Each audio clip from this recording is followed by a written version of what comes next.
ചേട്ടാ, എന്താ? ഒരു കാര്യം ചോദിച്ചോട്ടെ. ഇവിടെ അടുത്ത് എവിടെയെങ്കിലും പുതുതായിട്ട് ഒരു സ്ത്രീയും മകളും താമസം വന്നിട്ടുണ്ടോ? ഇവിടെയോ? കണ്ടാ പെട്ടെന്ന് തിരിച്ചറിയാം. പറുതയിട്ട ഒരു സ്ത്രീയും മകളുമാണ്. പറുതയിട്ട സ്ത്രീയോ? അങ്ങനെ ആരും ഞാൻ കണ്ടിട്ടില്ലല്ലോ. എന്താണ് മോന? ഇവിടെ അടുത്തേ പറുതയിട്ടൊരു സ്ത്രീയും മോളും താമസിക്കുന്നുണ്ടോന്നാ സാറ് ചോദിക്കുന്നത്.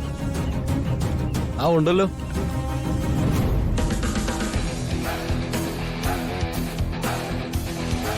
ചേട്ടനറിയോ? എനിക്ക് പരിചയമൊന്നുമില്ല. പറുതയിട്ടൊരു പെണ്ണും ഒരു പെൺകുട്ടിയും കൂടെ 2-3 ദിവസമായിട്ട് ഇതിലേക്ക് നടക്കുന്നത് ഞാൻ കണ്ടു.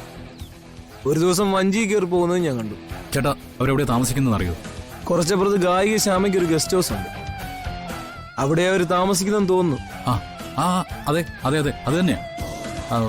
ചേട്ടാ, അവിടേക്കുള്ള വഴി അതെന്നറിയോ? ഇവിടുന്ന് കുറച്ച് മുമ്പോട്ട് പോകണം സാറേ. ഏകദേശം 1/2 കിലോമീറ്റർ പോയാൽ ഒരു അമ്പലമുണ്ട്. അത് കഴിഞ്ഞ് ഇടത്തോട്ടൊരു വഴി കാണും. അതിൽ നേരെ അങ്ങ് പോയാൽ മതി. ചെന്ന് നിൽക്കുന്നവരുടെ ഉമ്മറത്താ. താങ്ക് യു ചേട്ടാ, താങ്ക് യു.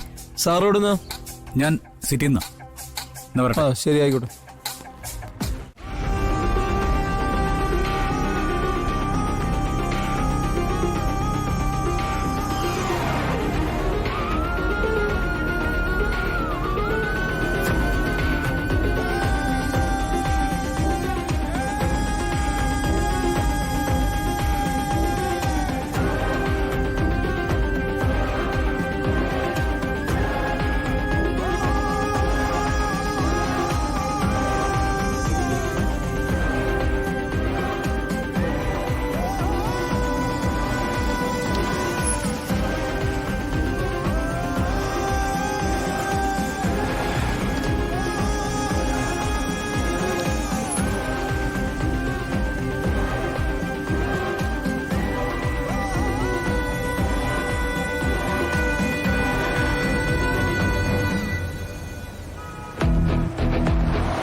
ഡോക്ടർ എന്ത് പറഞ്ഞു അശോക്? സമയം കുറിച്ച് തന്നോ മരണത്തിന്റെ? എന്തൊക്കെയായി പറയുന്നേ? എന്ത് വന്നാലും നമുക്ക് നേരിടാന്ന് എപ്പോഴും പറയാറുള്ള ആളല്ലേ. ചെയ്തു പോയ പാപങ്ങൾ ചെറുതല്ലല്ലോ. പാപത്തിന് ശിക്ഷയുണ്ടെന്ന് പറയുന്നത് സത്യമല്ലേ?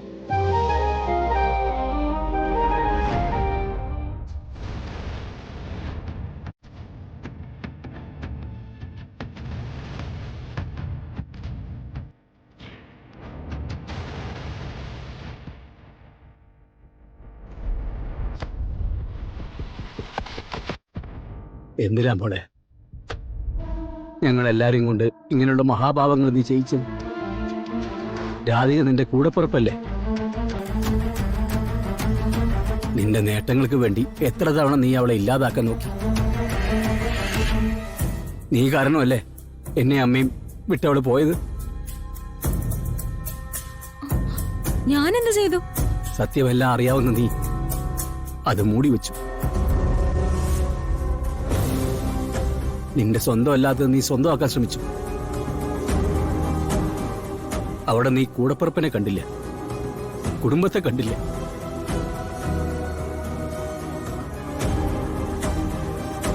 മനുഷ്യത്വം നിനക്ക് തൊട്ട് തീണ്ടിയിട്ടില്ലേ? അച്ഛന് മനുഷ്യത്വം ഉണ്ടോ? പ്രിയേ, അമ്മ ഒന്നും മിണ്ടാതിരിക്കും. എന്നെ നിങ്ങൾ വഴിവക്കിന്ന് കണ്ടെടുത്ത് വളർത്തിയതൊന്നും അല്ലല്ലോ. ഞാൻ നിങ്ങളുടെ ചോരയിൽ ജനിച്ചതല്ലേ. ആ നീതി എപ്പോഴെങ്കിലും അച്ഛൻ എനിക്ക് തന്നിട്ടുണ്ടോ? രാധയ്ക്ക് കൊടുക്കുന്ന സ്നേഹത്തിന്റെ ബാക്കിയല്ലാതെ എനിക്ക് വെച്ച് നീട്ടിയിട്ടുണ്ടോ? എന്നിട്ട് അച്ഛന്റെ ഈ അവസ്ഥയ്ക്ക് കാരണം ഞാനാണെന്നാണോ പറയുന്നേ? എല്ലാത്തിനും കാരണം ആ രാധികയെ വളർത്തി വലുതാക്കിയവരോടും കൂടപ്പിറപ്പിനെ പോലെ സ്നേഹിച്ചവളോടും ദ്രോഹം ചെയ്തത് അവളാ. അച്ഛന് മകളായിട്ട് ഒരുത്തിയേ ഉള്ളൂ, അത് ഞാനാ. ഇനി രാധികയെ കാത്തിരിക്കാൻ വേണ്ട, കാണാന്നുള്ള പ്രതീക്ഷയും വേണ്ട. ഞാൻ എന്റെ മോളെ കാത്തിരിക്കും. അവള് വരികയും ചെയ്യും. അങ്ങനെ ഒരുത്തി ഇവിടെ വന്നിട്ടുണ്ടെങ്കിൽ അവളെ കൊന്നു കളയാനായിരിക്കും എന്റെ തീരുമാനം. ഏയ്, ദേവേട്ടാ, ദേവേട്ടാ. അയ്യോ, എന്താ നിങ്ങൾ ഈ കാണിക്കുന്നത്? അത്യാവശ്യം നിലയിൽ കിടക്കുന്ന ഒരാളോട് ഇങ്ങനെയാണോ പെരുമാറുന്നത്? നിങ്ങൾ പുറത്തിറങ്ങ.